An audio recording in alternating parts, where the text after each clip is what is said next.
True crime story of Blaine Norris, killing Brian Trimble's wife as planned by the two men.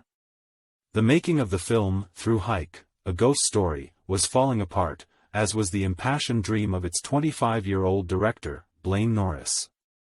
Norris, a resident of Pennsylvania, was known for being a horror movie geek and a nerd.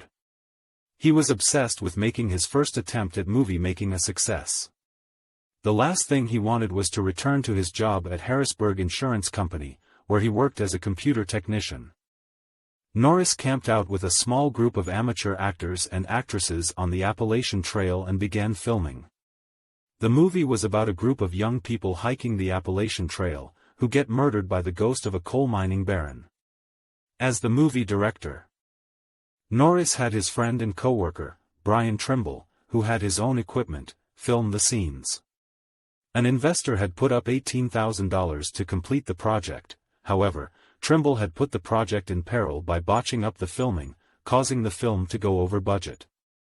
The investor had withdrawn his money in frustration.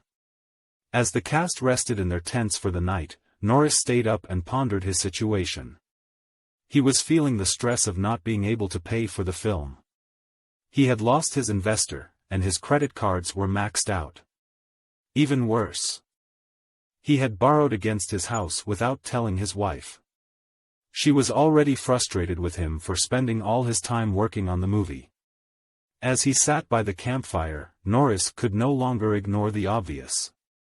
He was heavily in debt and had run out of money to complete the film. Feeling defeated, Norris realized that it was time to call it quits. He would gather his crew and return home the next morning. His lifelong dream had come to an end. That was all that he could think. The next morning, Norris drove home to his apartment. He had moved there with his family when the bank foreclosed on their house. He entered the apartment and found it empty. Everything was gone, including the furniture. He spotted a note from his wife. She explained that she could not take it anymore and she was taking her son and moving on. Standing alone in the barren apartment, Norris came to the realization he had lost everything. He would have to return to his life as a computer technician. His dreams were not to be. The next day, Norris spent his lunch break with Trimble.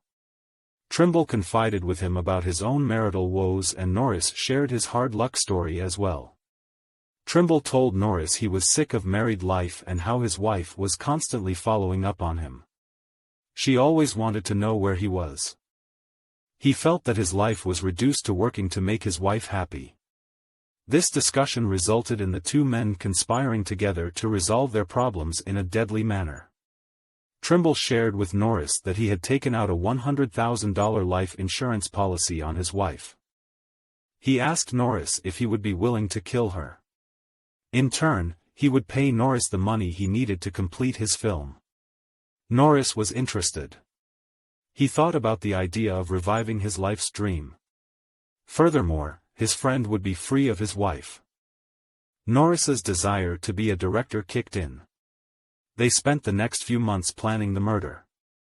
He staged and repeatedly rehearsed the murder with Trimble, just as he had when directing his movie. On the day before the murder, Norris went to Kmart and bought work gloves. A box of plastic surgical gloves, a hooded sweatshirt, and pants. He also bought a knife with a 6-inch blade. January 10, 2003, the plan was put into action. Trimble and his wife, Randy, lived in a townhouse in the city of Harrisburg. While Randy was at work, Norris entered the garage and waited for her. As he waited, he could not help dreaming about his future as a movie director. He would have the insurance money to fund his film and make a major dent in his debt. Plus, he no longer had to put up with his wife's complaints.